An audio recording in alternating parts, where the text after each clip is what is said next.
안녕하십니까, 이진우입니다.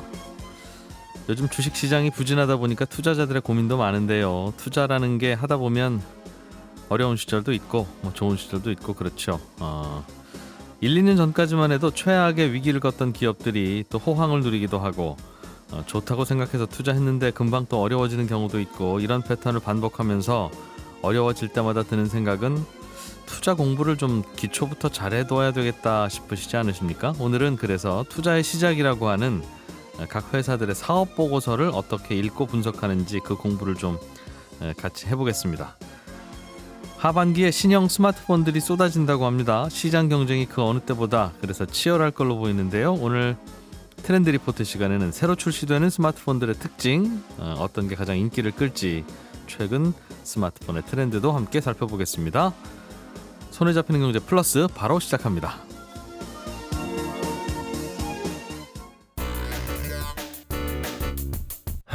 오늘 왜 이래요?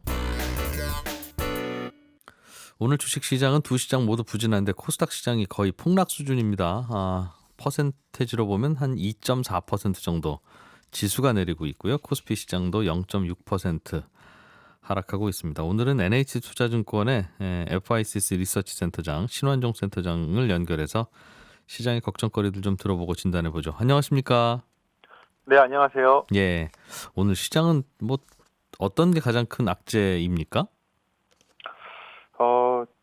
지금은 일단 다음 주죠. 28일쯤에 이제 미국의 잭슨홀 예. 미팅이 되면서 음, 물가가 이렇게 높은 상태이기 때문에 테이퍼링에 대한 이슈가 나올 거고요. 예. 풀렸던 유동성을 줄일 거고. 음, 그런데 금리는 너무너무 낮고, 그다음에 경제는 예상했던 것보다 좀 이제 피크 치고 내려가면서 결국 그렇게 엄청나게 좋을 것 같지 않다라는 것 때문에 예.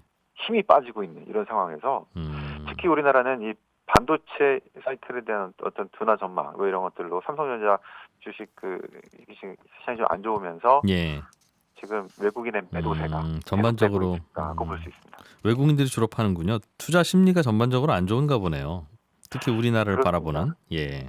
우리나라 반도체 문제도 있고 또 코로나 대처를 잘했는데 오히려 확진자 수 계속 많이 나오면서 네. 코로나 영향 델타 변이 코로나 이슈에 대한 것도 조금 더 기존보다 더 반영을 하고 있다는 것들인데요. 예. 다른 신흥국 중에서 다 그런 건 아니고 우리나라라든가 아니면은 이제 각 내부에 문제가 있는 지금 브라질 같은 경우는 실은 대통령 탄핵 이런 문제로 좀 시끄러운 예. 그런 내부에 문제가 있는 나라들 중심으로 상당히 약세를 지금 보이고 있는 상황이라서 전반적인 EM의 문제는 아니고 요 몇 개 EM에 집중되어 있는 이런 문제인 것 같습니다. EM이라면 이머징 마켓. 네, 그렇습니다. 예. 말씀해 주신 그 경제 지표의 현재 상황, 즉 물가는 높고 그래서 금리를 더 낮추기는 어렵고 오히려 올려야 되는 상황에 네. 경제는 별로 안 좋은 것 같고, 이게 사실은 제일 굳이 선택하자면 최악 아니겠습니까? 네, 어떻게 보면 이제 예. 스태그플레이션 같은 70년대 같은 건 아니겠지만 엄청난 물가와 반대로 성장률은 막 떨어지는 그런 상황까지는 아니겠지만 이게 그동안에 보지 못했던 물가는 전보다 높아졌고 성장률이 둔화되는 이런 모습들이 네. 이제 스태그플레이션 얘기를 하는 분들이 이제 자꾸 나오기 시작합니다.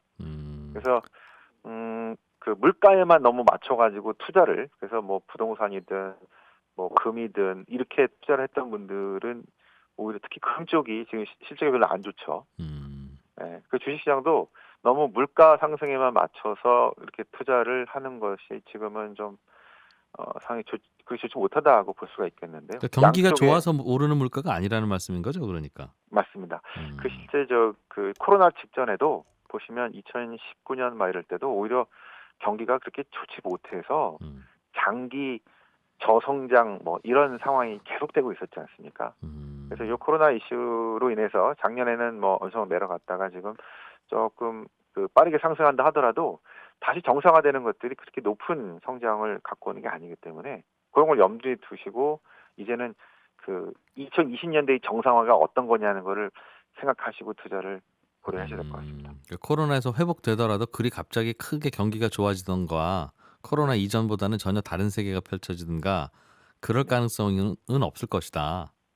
여전히 저성장, 그다음에 물가는 과거보다 2010년대보다 좀 더 높은 연준이 얘기하는 한 2%를 좀 넘어가는 예. 이 정도는 될 수 있는데 성장은 계속 낮을 것 같다는 생각이 계속 들어요. 그러면 중국도 어떻게 그렇고. 대응합니까? 예를 들면 지금은 테이퍼링이 제일 큰 이슈이긴 한데 미국의 중앙은행이 정책을 어떻게 변경할 것인가. 네. 낮은 금리 생각하면 좀 올리기도 하고 테이퍼링도 해야 될 것 같긴 한데 말씀하신 대로 경기는 당연히 안 좋습니다 하는 게 센터장님 생각이기도 하고 많은 분들이 동의하지 않습니까? 네. 그럼 어떻게 하죠? 그렇다고 금리를 올리자니 경기가 불안하고 네. 내버려 두자니 금리가 너무 낮고. 네. 그래서 70년대에 실은 이제 높은 그 인플레이션, 특히 스태그플레이션의 원인이 정책 실패였었는데요. 네. 무리하게 국가 중심적인 어떤 정책을 하다가 그래서 이제 2020년대도 이 난감한 상황에서 둘 중에 하나를 선택해야 되는 상황으로 간다면 결국에는 그 어떤 정치 철학에 따라서 선택을 하게 될 것 같은데 그래서 정책 실패의 가능성을 이제 배제할 수는 없는데 지금 말씀하신 그 난감한 상황에서 금리를 올릴 거냐, 그래서 잡을 거냐, 아니면 뭐 그 경기 안 좋으니까 계속해서 이렇게 꾸준히 갈 거냐. 이런 애매한 상황이 이제 펼쳐지기 때문에 그걸 둘러싸고 채권과 주식의 시장의 사람들의 입장이 좀 달라지고 있는 것 같습니다. 오늘 주식시장 안 좋은 것도 그것 때문이다 그렇게 보시는군요.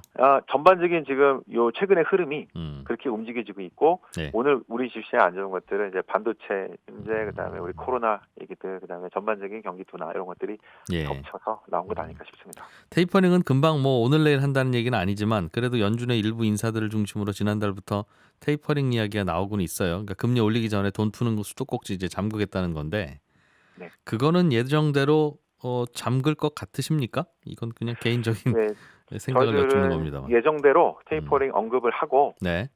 시작은 뭐 내년 뭐 초나 뭐 중반에 하더라도 이제 8월 말 또는 9월쯤에는 왜냐하면 이제 물가가 너무 많이 올라왔기 때문에 연준의 지금 상황에서의 중요한 책무라고 생각을 해서 예. 언급을 하고 준비하겠다 이런 식으로 차근차근 진행이 될 것 같습니다. 그게 이제 시장 입장에서도 꼭 기분 좋게 받아들여지지는 않겠다는 거군요. 주식시장은. 그렇습니다. 그때 많이 흔들리면은 또 얘기를 바꿀 수 있겠지만 지금은 그 정도는 감당할 수 있을 것 같다라고 판단하고 있는 것 같습니다. 예, NH투자증권의 신환종 FICC 리서치 센터장이었습니다. 고맙습니다. 네, 수고하십시오. 네, 주식 투자를 공부하려면 뭐부터 공부를 해야 되는지 참 헷갈리기도 하고 누구에게 물어보느냐에 따라서 답도 좀 다른데요. 대개는 투자하려는 회사에 대해서 일단은 잘 알아야 되지 않느냐 하는 것에 대해서는 일단은 공감대는 있는 것 같습니다. 어떤 회사가 무슨 사업을 하고 어떻게 운영되는 회사인지 알 수 있는 방법 중에 제일 기본이기도 하고 이제 객관적인 것이 사업 보고서라고 하는 것을 읽는 거라는데 이게 어떤 것들이 그 내용에 담겨 있고 그건 어디 가면 또 읽을 수 있는지 등등 오늘은 주식 투자에 좀 기초가 될 만한 내용 한번 배워보겠습니다. 박 회계사의 재무제표 분석법 등의 저자이신 박동흠 회계사를 오랜만에 모셨습니다. 어서 오십시오. 예, 안녕하십니까. 예. 예. 이 사업 보고서라고 하는 게 어디 있어요? 그 상장 기업들이 그 전자공시 시스템이라고 그 다트라고 이제 보통 얘기를 합니다. 이제 예. 거기 들어가서 보면은 분기마다 정기 보고서를 올리고 그 다음에 그 보고서 외에 이제 기업들 뭐 주요 경영 사항들까지 해서 수시로 계속 올리고 있어요. 다트. 예. 다트는 이게 DART 그겁니까? 예, DART입니다. 예. DART로 검색해도 되고 예. 전자공시 시스템이라고 검색하면 거기 가면 사업 보고서도 있고 네. 그 회사에 이런저런 뭐 요즘 공시들도 있고. 네. 오늘이 이제 그 6월 30 기준으로 이제 반기 보고서가 오늘부터 이제 쏟아져 나오기 시작을 하거든요. 네. 그래서 아마 최신 자료를 또 접할 수도 있을 겁니다. 반기 보고서라고 하는 건 뭡니까? 그러니까 1월부터 6월 말까지 기업들 이제 반기 결산 끝내 놓고서 네. 반기간의 실적이랑 기업들의 이제 뭔가 질적 정보들에 대해서 보여주겠다라는 게 이제 반기 보고서죠. 그거는 그럼 이제 올해 상반기에 장사를 어떻게 했는지 그 장부를 발표한다는 뜻 같은데. 기본적으로 장부도 나오고 그다음에 숫자만 보면 사실 이해가 어려우니까는 예. 이제 질적 정보들이죠. 그러니까 우리가 뭐 얼마에 팔았고 원재료는 얼마에 사왔고 공장 가동은 몇 프로 했고 수출 비중이 얼마나 된다. 그다음에 뭐 연구개발 지금 어떤 거 하고 있다. 네. 뭐 신사업이 뭐다. 그러니까 자세한 내용들은 거의 다 나와 있습니다. 그걸 반기 보고서라고 해요. 그 분기마다 이제 보고서를 내는데 지금 이제 반기 시점이니까는 반기 보고서가 반기 보고서? 되는 거고 9월 말 끝나면은 이제 11월 달에 3분기 보고서, 예. 그다음에 12월 말 끝나면은 3월 달에 사업 보고서, 이렇게 1년에 4번 냅니다. 그러니까 결산하고 난 다음에 좀 있으면 그 결산기에 맞춰서 뭔가를 발표를 하는데 네, 장부뿐만 아니라 이런저런 회사 상황을 다 한글로 네. 쭉 적어서 알려준다는 거죠. 네 맞습니다. 그런 반기 보고서, 분기 보고서를 사업 보고서라고 하는 거예요? 사업 보고서는 이제 연간 보고서 개념이고 1년짜리 1월부터 아, 12월 말까지 예. 개념이고, 이제 그 1분기, 반기, 3분기는 그냥 정기 보고서라고 이제 보통 얘기를 합니다. 정기 보고서. 예. 그러면 그 회사를 알고 싶으면 사업 보고서를 읽으세요라고 하는 건 1년에 한 번 나오는 그 사업 보고서를 읽으란 뜻입니까? 아니면 지금 말씀하신 정기 보고서들도 넓은 의미에서 그런 뜻입니까? 그런 겁니까? 기업의 일단은 숫자는 1월부터 12월 말까지 1년치 어느 정도 회사가 사업을 해서 이익을 낼 수 있는지를 보는 게 좀 중요하니까는 네. 사업 보고서를 보는 게 좀 더 의미가 있고, 그다음에 정보의 양도 사업 보고서가 조금 많습니다. 예. 왜냐하면은 분반기 보고서는 그러니까 3월 말 6월 말 끝나고 나서 한 45일 내로 공시를 해야 되기 때문에 이제 기업들 좀 부담을 덜어준다라는 취지로 양을 조금 줄였어요. 예. 근데 이제 사업 보고서는 12월 말 끝나고 90일 내로 공시를 하기 때문에 내용이 굉장히 많이 들어가 있습니다. 예. 그래서 기업을 제대로 공부하려면은 사업 보고서를 보셔야 되고, 그다음에 좀 빠른 최신의 정보를 접근하려면은 이제 분기 반기 보고서를 보시는 분기 게 보고서, 좋을 반기 것 같아요. 보고서. 예. 회계사님은 다 보세요? 저는 사업 보고서 위주로 봐요. 연간치 나온 거. 예, 왜냐하면 펀더멘탈이 중요하다라고 생각을 하기 때문에. 연간치라는 게 그러니까 올해가 2021년이면 2020년 작년치 사업을 우리가 어떻게 했는지 그걸 써놓은 거 아니겠어요? 네. 그리고 그건 뭐 작년 한 2월이나 3월에 나왔겠죠. 네. 그럼 지금 8월이니까 한 5, 6개월 전 정보인데 그래도 그게 가치가 있고 그게 좋아요? 왜냐하면은 우리가 그 숫자를 보는 게 이제 보통 투자자분들이 많이 좀 놓치는 게 그 과거 숫자다, 의미가 없다, 주가는 미래를 반영하는 거다라고 예. 얘기를 하는데, 예. 사실은 이제 개인 투자자 입장에서 미래에 대한 예상이 쉽지가 않기 때문에 기업의 펀더멘탈, 그러니까 기초 체력이라고 하죠. 이제 네. 그거에 대한 판단을 하고서 이제 이 회사에 대한 그 내용도 확인을 해야 되고, 그 다음에 이제 싸다 비싸다에 대한 판단을 해야 되기 때문에 1년 동안 얼마 정도 돈을 벌 수 있는 회사냐, 이렇게 판단을 하는 게 맞지 않을까 생각을 합니다. 그걸 보고 어떻게 뭘 좀 분석합니까? 예를 하나만 좀 들어주세요. 예. 일단은 뭐 가장 우리가 또 많이 투자자분들 가장 많은 이제 기업 종목이 삼성전자일 텐데, 네. 그러니까 삼성전자를 만약에 이제 기준으로 잡는다라고 하면은 재무제표 보면은 1년, 그러니까 삼성전자가 그동안 벌어놓은 돈이 170조 원이 넘어요. 지금 삼성전자 금고에 170조 원 있어요? 현금으로? 예금, 적금, 채권, 주식 등등 하면은 예, 갚아야 될 차입금 빼고 170조 원이 넘습니다. 근데 시가총액이 440조 원이니까는 예. 만약에 제가 돈이 너무 많아가지고 440조 원 주고서 삼성전자를 통째로 산다. 네. 그럼 170조는 이미 금고에 있으니까는 그거는 찾으면 되고, 네. 나머지는 이제 어떻게 회수할 거냐. 근데 이 회사 봤더니 1년에 아무리 못 벌어도 30조의 이익은 내더라. 많이 벌 때는 60조까지 이익을 내더라. 예. 그러면은 평균 뭐 한 45조 정도 이익 낸다라는 얘기니까, 그러면은 평균 한 45조 기준이면은 6년이면 다 회수 가능하다라는 얘기거든요. 예.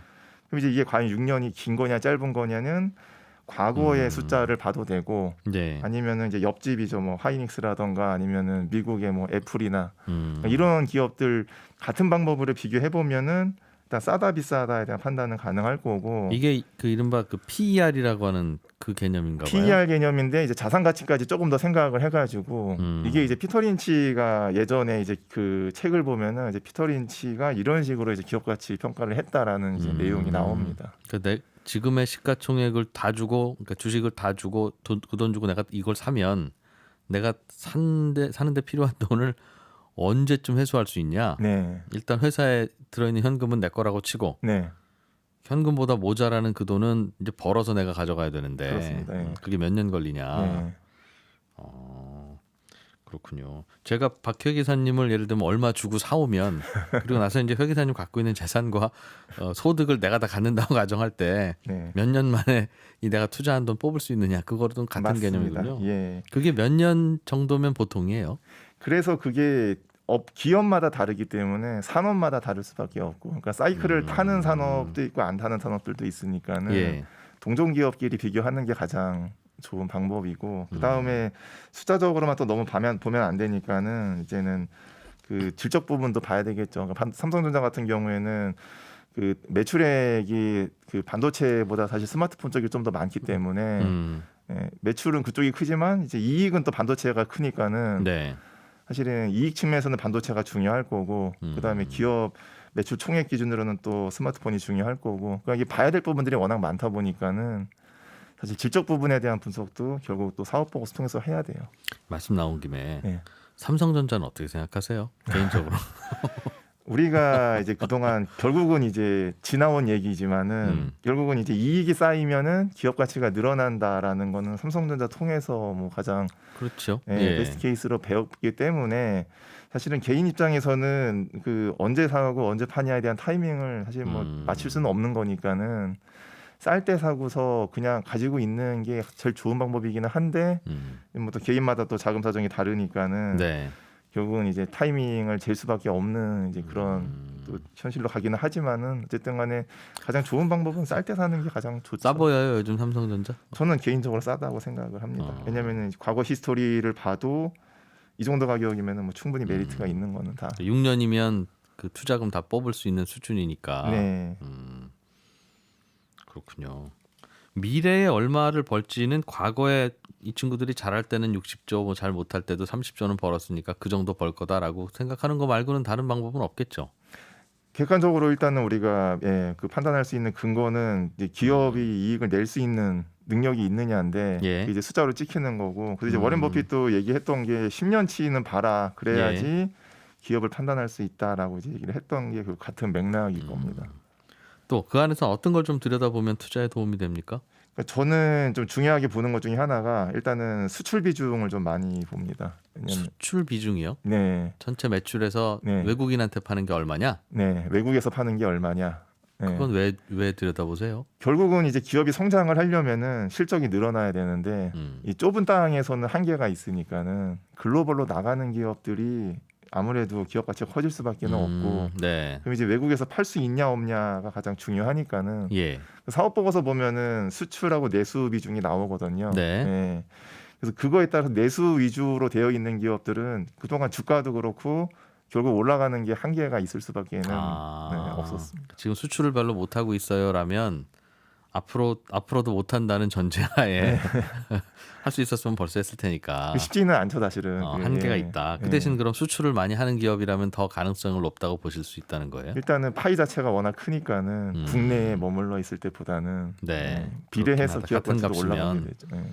같은 값은 아니겠죠. 사람들도 바보가 아니니까 수출 많이 하는 기업들을 좀 더 웃돈을 주거나 프리미엄을 지금도 주고 있겠죠. 예, 그러니까 제약 기업이 가장 대표적인 사례인데, 예. 그러니까 이제 글로벌로 나가는 기업들하고 그 다음에 국내에서 복제약이랑 계량신약 가지고서만 사업을 하는 기업들 간의 그 주가 차이는 뭐 몇 배, 몇십 배니까는 사실 그것만 봐도 알 수가 있죠.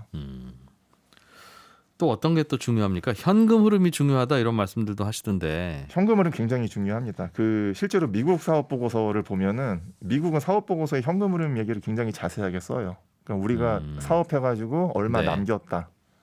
그게 이익이잖아요. 그 현금 흐름이라고 하는 개념이 뭡니까? 현금이 흐른다는 게 뭐예요? 그러니까는 우리 회계를 이제 가장 많이 또 착각하시는 게 그 매출액이라는 게 1월 1일부터 12월 말까지 벌어들인 수익이라고 생각을 하는데 사실은 그게 들어온 돈은 아니거든요. 회계는 발생하는 시점에 매출 잡는다라는 게 원칙이어서 그러니까 고객이 사가기로 약속하셨다 그러면 매출로 잡힌다는 말씀입니까? 그렇죠. 계산서 끊고 물건 넘겨주면은 매출. 아직 수금은 안 됐더라도. 네. 그러면 현금 흐름이라는 건 뭐예요? 현금 흐름은 1월부터 12월 말까지 들어온 돈 나간 돈 요것만 세겠다. 왜냐하면 회사들이 그 과거에 이제 분식 회계를 많이 저질렀을 때 가장 많이 썼던 방법이 가공 매출이었죠. 없는 거 만들어내고 계약서만 들어오면 되니까. 판 것처럼 아니면은 정말 최악은 이제 계열사를 보통 많이 이용을 해요. 네. 계열사들한테 판 것처럼 꾸며가지고 매출을 만들어내죠. 그럼 손익은 좋아 보이는데 실제 현금이 안 돌아가니까는 부도가 나버리고. 그럼 이 회사가 1년에 영업이익이 100억입니다. 그러면 1년 전보다 회사 금고에 100억이 더 늘어나 있겠네. 이렇게 생각하면 안 되는 맞습니다. 절대 거라는 생각하면 안 말씀이라는 되죠. 거죠? 네. 그거는 현금 흐름표를 보면 돼요. 1월부터 12월 말까지 얼마 벌었구나. 현금 흐름이 괜히 들어오거나 그러는 거는 없습니까? 기본적으로 영업 사업해서 들어오는 돈이 있고 그다음에 투자 기업들도 투자를 많이 하니까 네. 투자 잘해서 들어오는 돈들도 있고 근데 이제 그거는 별로 중요한 건 아니죠. 펀더멘탈 측면에서 결국 사업에서 돈 잘 버냐가 중요하니까 예. 예, 영업에서 얼마 버느냐가 가장 중요하죠. 그래서 현금 흐름표를 따로 보자고. 네. 많이 속아요? 현금 흐름표 안 보면? 과거에 대우조선해양 사례 같은 거 보면은 네. 100% 현금 흐름표에서 답이 다 나왔어요 이미. 그 얘기 좀 다시 한번 해주세요. 무슨 그러니까는 얘기예요? 대우조선해양 부실계획 사건 터졌을 때 네. 과거 5년치 손익을 보면은 매년 이익이 났었습니다. 그 손익계산서에는 예. 네. 근데 현금 흐름을 보면은 5년 동안 매년 현금 흐름이 마이너스였어요. 들어온 돈은 없고 나간 돈만 많죠. 그런데 어떻게 이익으로 잡혔어요? 그게 이제 분식회계 사건으로 연결이 됐죠 결국은. 그러니까 그걸 어떻게? 이제 꾸며내는 이제 우리는 사실은 이제 어떻게 했는지까지는 접근을 못 하니까는 투자자 입장에서는 이 현금 흐름표를 보면은 어쨌든 간에 위험은 피해갈 수가 있죠. 그러면 그럴 때는 그 이익이 났다고 공시도 하면서 현금 흐름표에서는 우리 몇 년째 계속 현금이 빠져나가고 있다고도 솔직히 말해줍니까? 숫자로는 보이는데 투자자들이 찾아보느냐 안 찾아보느냐에서 성패가 갈릴 수가 있지요. 이야, 그래요. 네. 요즘은 그 뭐 온라인 기업들 플랫폼 뭐 인터넷 쇼핑 이렇게 이런 회사들이 요즘 그 잘 나가기도 하고 버는 돈에 비해서 네. 몸값도 비싼데 이런 회사들이 이제 새로 공모도 하고요. 그런 회사는 어떤 것 기준으로 좀 보는 게 뭘 좀 주의해야 됩니까? 일단 서비스 기업들의 가장 큰 장점이 그 제조업보다는 돈을 벌면은 쓸 데가 많지가 않다라는 게 가장 큰. 원재료 별로 안 들어가니까. 공장 자체가 아예 없으니까. 예. 그냥 제조를 안 하니까는 그러니까 돈 버는 돈은 연구개발이랑 그 다음에 이제 인수합 비용에 쓸 수가 있으니까는 좋은데. 예, 더 성장할 수 있다라는 거에 대해서 누구나 기대할 수 있는 부분이죠. 예. 예, 그러다 보니까는 제조업이랑 또 이제 보는 포인트가 달라질 수밖에는 없고 가장 중요한 게 일단은 뭐 연구개발 인수합병이라고 봐야 될 것 같아요. 그런 장점이 있으니 네. 그 장점을 잘 활용하는지를 보는 것이다. 네, 그거에 따라서 기업 가치가 지금 버는 것보다 훨씬 더 높게 평가가 되죠. 아, 뭐 주의할 거 없습니까? 여쭤보려고 했더니 그건 아니고. 못 보는 기업들이 이제 그냥 허울만 멀쩡한 기업들은 조심해야 되겠죠. 알겠습니다. 이런 걸 좀 봐야 되는데 예. 다들 그냥 저도 그렇고 뭐 좋다고 하면 그냥 일단 사고 나서 주가가 안 오르면 도대체 왜 안 오르는 거야 하면 그때부터 좀 보기 시작하죠. 네. 장부도 보기 시작하고. 박동흠 회계사였습니다. 고맙습니다. 예, 고맙습니다. 네, 요즘 스마트폰 시장의 전 세계 트렌드 좀 살펴보겠습니다. 한국인사이트 연구소의 김덕진 부소장님 어서 오세요. 네, 안녕하세요. 반갑습니다. 김덕진입니다. 요즘 뭐 트렌드고 신형폰이고 이 얘기 꺼내기 전에 네. 큰일 났습니다. 왜요? 아니, 삼성전자의 휴대폰이 네. 원래는 시장 점유율 그 이제 판매 대수 뭐 이런 거 매출 이런 걸 보면 1등이었잖아요. 1년 전만 해도.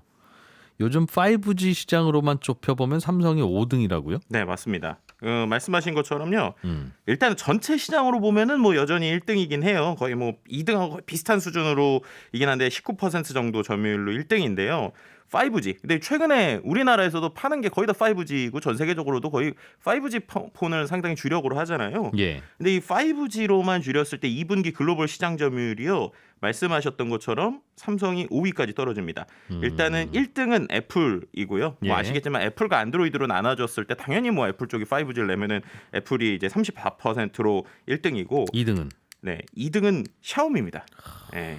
중국 샤오미가 2등이에요. 그래서 안드로이드 예. 시장에서 이제 그 삼성이 4위까지 떨어진 거고요. 예. 그러면 이제 중간에 또 3, 4위가 있을 거잖아요. 네. 3, 4위도 중국 회사들입니다. 비보, 오포 이런 데입니까? 네, 맞습니다. 정확하게 하시네요. 네, 비보가 신경 쓰여요. 이 회사들 때문에. 그러신가요? 네. 비보와 오포가 3, 4위. 예. 그러니까 출하량 기준이긴 한데요. 샤오미가 출하량 2,430만 대, 그래서 점유율 25.7%고요. 비보가 1,750만 대, 오포가 1,690만 대고요. 삼성이 1,560만 대로 4위입니다. 예. 그래서 1등부터 4등까지가 안드로이드 기준으로 1등부터 4등까지가 이렇게 좀 비슷하고 그 다음으로 5위부터도 보더라도 중국 회사들이에요. 리얼미, 아너, 화웨이, 원플러스. 화웨이가 뭐 최근에 뭐 이슈들이 있다 보니까 많이 네. 좀 떨어졌어요. 그래서 예. 그런 부분인데 그럼 누적 출하량으로 봤을 때 조금 고민이 되는 게 뭐냐면 세계 최초로 어쨌든 5G 스마트폰이 삼성에서 나오기는 해서 지금까지 판 거는 제일 많았단 말이에요. 그랬는데 지금 누적 출하량 자체도 샤오미가 상당히 빠르게 따라오고 있습니다. 그러니까 2019년 1분기 이후로 삼성전자 5G 누적 출하량이 지금까지 7,650만 대인데 샤오미가 7,040만 대까지 따라왔어요.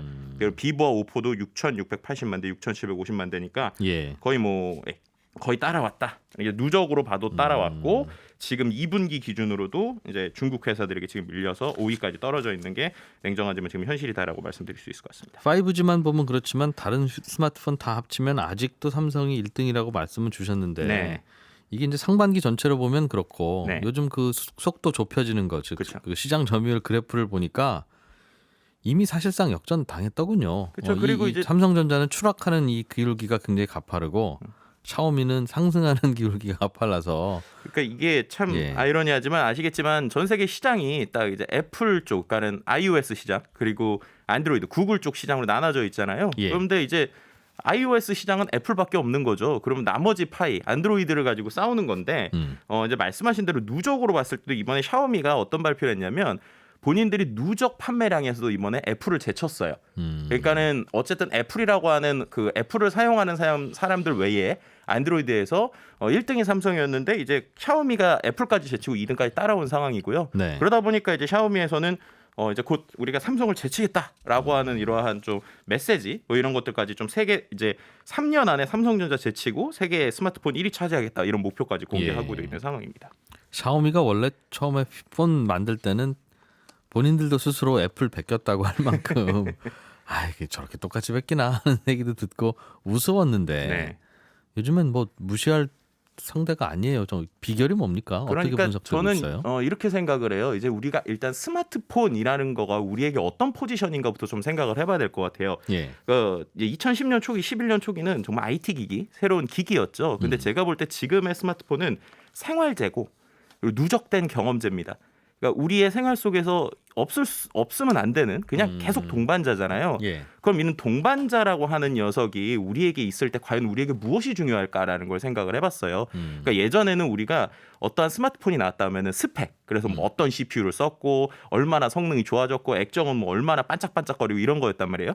근데 지금 잘 나가는 애플 그리고 샤오미를 보면요, 오히려 그런 것보다는요, 팬덤 그리고 브랜드, 그다음에 거기서 느끼는 나의 어떤 커뮤니티에 대한 내재감, 그리고 그 안에서 느끼는 어떠한 그 내가 이것을 가지고 있다라는 것에 대한 의미, 이런 것들. 그러니까 어떻게 보면은 우리가 일반적인 명품이나 소비재, 그리고 내가 항상 이 어떤 내 몸에 차고 다니는 것, 이런 것들과 좀 비슷한 행태라는 거예요.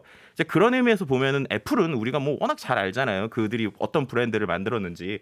샤오미에 대해서 솔직히 우리나라는 잘 모르기 때문에 간단하게만 설명드리면 샤오미는 되게 특이한 회사예요. 처음에 스마트폰을 먼저 만든 게 아니라 안드로이드용 OS를 먼저 만들었습니다. 그러니까 이게 무슨 말이냐면 구글이 만든 안드로이드가 있잖아요. 근데 이제 이게 구글에서 만들다 보니까 나라나 기계마다 좀 차별이 있을 수 있단 말이에요. 근데 이제 처음에 나온 안드로이드가 중국 사람들이 쓰기엔 좀 불편하게 돼 있었다고 해요. 그래서 샤오미가 맨 처음 한 게 뭐냐면 MIUI라고 그래서 중국 사람들이 쓰기 좋은 형태로 안드로이드를 한마디로 튜닝을 한 겁니다. 그리고 튜닝한 OS를 먼저 공개를 했어요.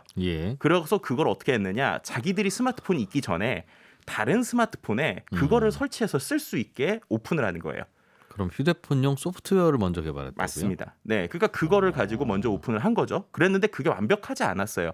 근데 그랬을 때 또 어떤 걸 했냐면 이런 걸 좋아하니까 개발을 하거나 튜닝을 하는 사람들이 엄청 좋게 커뮤니티가, 우리로 치면 예를 들어서 갤럭시가 나오잖아요. 그럼 갤럭시 뭐 카페, 뭐 네이버 이런 데 되게 여러 가지로 산재돼 있잖아요.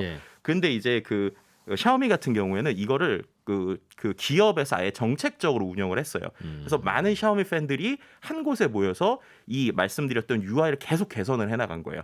그러니까 완벽하지 않은 OS를 내놓고 그거를 계속 의견을 받으면서 일주일에 한 번씩 계속 업데이트를 했습니다. 그러니까 이제 자발적으로 팬들이 생기는 거죠. 뭔가 이렇게 즐거워하는 사람들이. 그럼 그 즐거워하는 사람들과 함께 이제 스마트폰을 내기 시작했는데, 말씀드린 대로 스마트폰도 처음에 완벽하지 않았어요. 근데 그거를 이제 완전히 애플하고는 반대인 거죠. 그러니까 사용자들이 마치 우리가 인터넷 커뮤니티를 만들듯이 사용자들이 이거 이상해요, 이거 불편해요라고 의견을 주면 그걸 아주 빠르게 일주일 안에 수정 버전을 계속 베타 버전을 낸 거죠.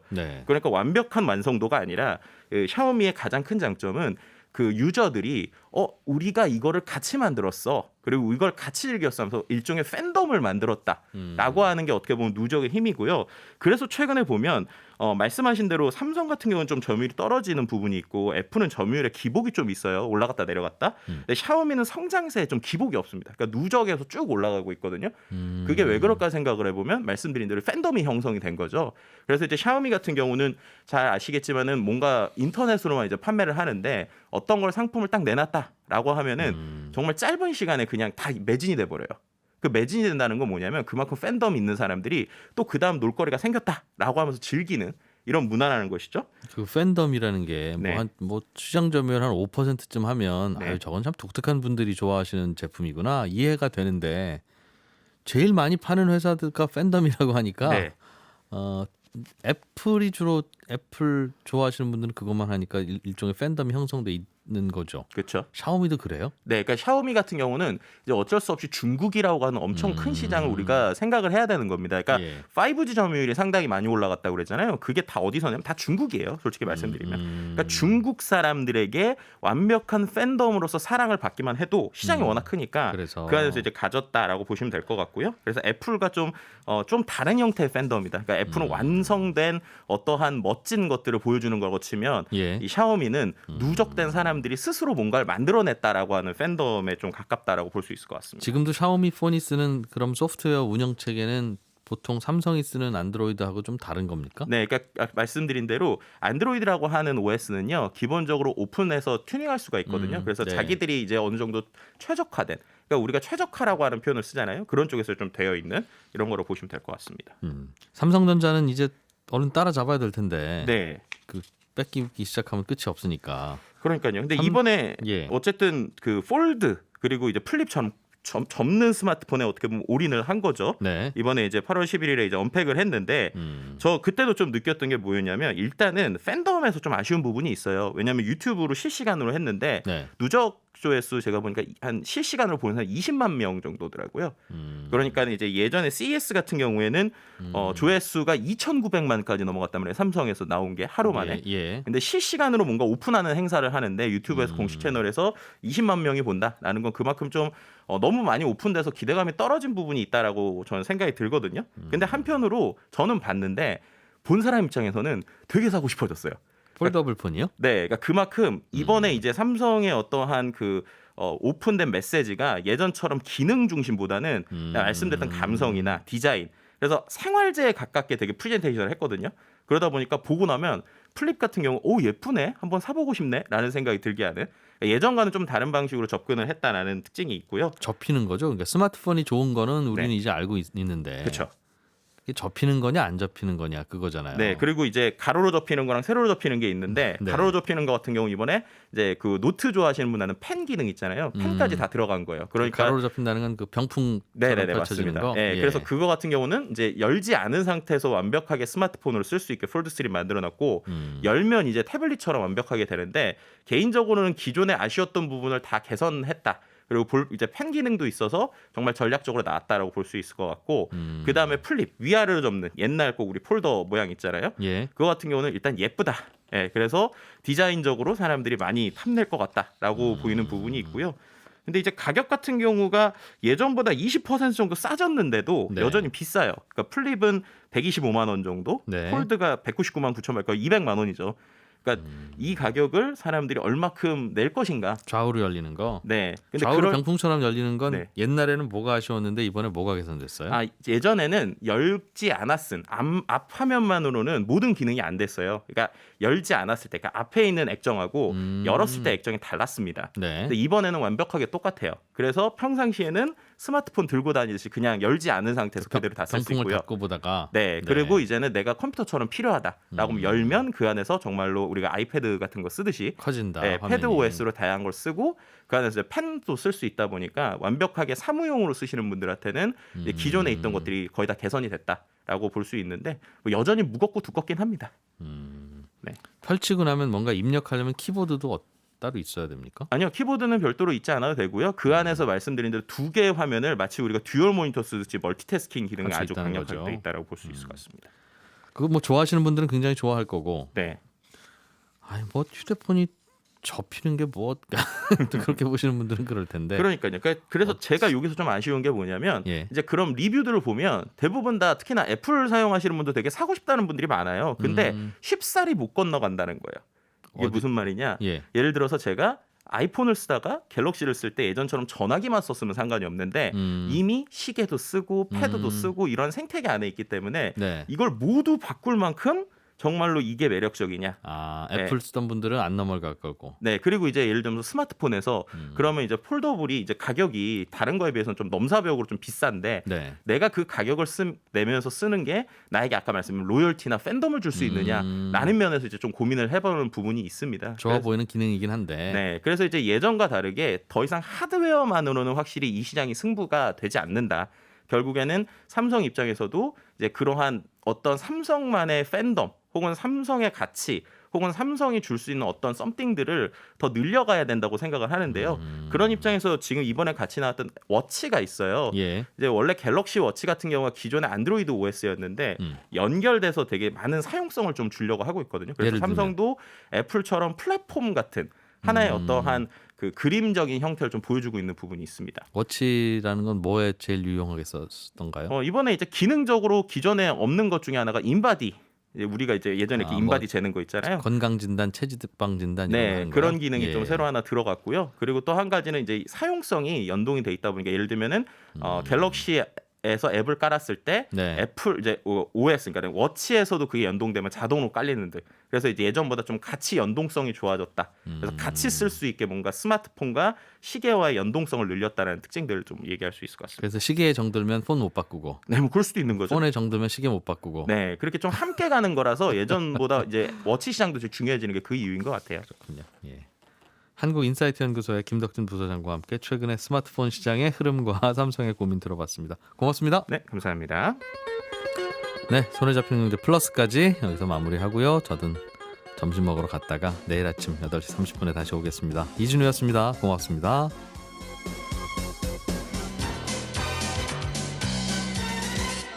더 깊고 더 재미있는 경제 이야기. 이진우의 손에 잡히는 경제 플러스.